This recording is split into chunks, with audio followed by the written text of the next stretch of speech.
Hola, ¿cómo están? Buenos días, buenas tardes, buenas noches, depende de cuándo estén escuchando. Eh, Me han pedido en el marco de la materia electiva que estamos dictando en la Facultad de Ciencias Políticas y Administración Pública, se me ha solicitado que realice un resumen a modo de valoración de un texto de mi autoría, titulado Capacidad Estatal, ¿qué tipo de capacidades y para qué tipo de Estado? Un artículo que fue publicado hace algunos años en la revista Postdata. Quizá no lo saben, pero bueno, se trata de un trabajo que fue escrito en el contexto de la preparación del marco teórico que estructuró mi tesis de doctorado en Ciencias Políticas en la Universidad de Rosario. En el artículo básicamente yo indago sobre tres cuestiones. La primera, acerca de las razones que explican el resurgir del concepto de capacidad estatal en el ámbito de la gestión pública, un concepto que comienza a ocupar un lugar prioritario en la agenda política de América Latina, luego de los procesos de democratización, ¿sí? A partir de los cuales se concibe a la capacidad estatal como un factor clave para garantizar la consolidación del Estado de Derecho y para generar condiciones, ¿sí? Condiciones de crecimiento económico que de alguna manera reduzcan los niveles de desigualdad social. Otra cuestión importante en el artículo tiene que ver con el origen de las discusiones académicas en torno a la capacidad estatal, ¿sí? Esto me lleva ahí a problematizar las diferentes concepciones y abordajes teóricos existentes, con particular atención a las definiciones que fueron elaboradas en un primer momento por algunos organismos internacionales en la década del 90, en el marco de este paradigma de la nueva gerencia pública, el New Public Management, ¿sí? Es decir, enfocados principalmente estas definiciones en la dimensión administrativa antes que en la dimensión política o relacional. Y un tercer aspecto fundamental es la elaboración en el artículo de una definición propia de capacidad estatal, o de capacidades estatales, así en plural, una definición propia, amplia, instrumental, una definición operacionalizable, que se aleje de la perspectiva resultadista propia de este modelo gerencial, y que tenga en cuenta la existencia de factores externos que no forman parte del corpus interno de la capacidad estatal, es decir, que se contemple la posibilidad de que existan algunas brechas o déficit de capacidad, pero también factores externos que están afectando el ejercicio, factores externos que no pueden ser controlados y que afectan el ejercicio de las capacidades estatales.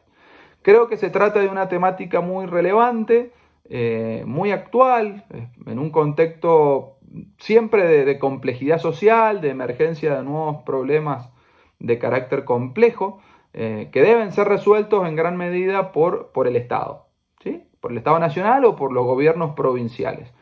Por ejemplo, el gobierno provincial de Mendoza, una provincia con más territorio, digo yo, con más territorio que Estado.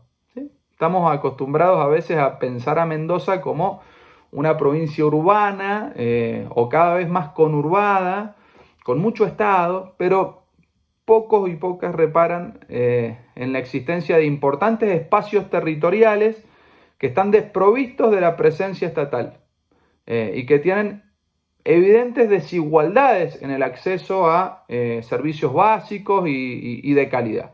Entonces, desde mi perspectiva, y esta es la hipótesis, ¿no?, que también prima en el artículo, construir capacidad estatal es ampliar el Estado. Ya adentrándonos en el análisis, considero importante señalar que la dinámica de funcionamiento de los estados, o de cualquiera de sus agencias específicas se encuentra siempre condicionada por una serie de factores que forman parte del ambiente macroinstitucional, ¿sí? Entre los cuales se destaca, por ejemplo, el marco normativo, las relaciones interorganizacionales o interjurisdiccionales, y también el contexto político, macroeconómico, nacional e internacional. Eso en el ámbito de lo macro, pero también hay un ambiente microinstitucional, una serie de factores propios internos que hacen a la capacidad estatal, como puede ser la dimensión financiera, física de la organización, los modos, la cultura organizacional, su forma de organización interna, el sistema de recursos humanos, de remuneraciones, las capacidades individuales de las personas que tienen que ejecutar tareas. Obviamente hay que tener muy en cuenta estos dos planos, el micro y el macro. Ahora, en el artículo avanzamos rápidamente también en la definición de capacidad estatal, sin lo cual no se entiende lo anterior. Tras hacer un análisis bastante exhaustivo sobre el estado del arte de la capacidad estatal, se propone esta delimitación entre factores constitutivos de la capacidad y factores contextuales que inciden en el ejercicio de la misma. Y yo propongo una definición a la cual, de capacidad, a la cual concibo básicamente como la habilidad real y también potencial que tienen que tener los estados y sus agencias para articular, por un lado, intereses sectoriales y para definir un rumbo y tomar decisiones de manera autónoma, superando con éxito las restricciones que plantee este entorno macroinstitucional. ¿Para qué? Para alcanzar los objetivos organizacionales y proveer o promover el bienestar general. Como pueden ver, se trata de una definición amplia y también instrumental. Amplia porque, a diferencia de gran parte de la bibliografía consultada, mi enfoque no se circunscribe solamente en la variable administrativa, sino que también se hace foco en lo político, en la variable relacional. Y esto porque parto de una premisa fundamental. El Estado excede su aparato burocrático, ¿sí? Y representa también la arena política en la cual se ponen en debate diferentes intereses e ideologías. Y también digo que adhiero a un enfoque instrumental, porque la capacidad institucional o estatal no puede ser analizada o medida en abstracto, sino solamente a partir de la especificación de las funciones que tiene que cumplir este Estado, ¿sí? Los objetivos que tiene que alcanzar. Sin este para qué no se puede ponderar o medir el con qué. Por último, me parece importante desligar el concepto de capacidad institucional de desempeño, ¿sí? El desempeño de los estados. Creo que si bien ambas nociones guardan una estrecha relación, no pueden ser usadas como sinónimos, puesto que el desempeño refiere al comportamiento pasado, ¿sí? Por lo tanto, ese comportamiento pasado se expresa en medidas de eficiencia, de eficacia. En cambio, la capacidad institucional alude a la dimensión futuro, es decir, al comportamiento potencial. Por eso digo que es la habilidad real y también la potencial, ¿sí?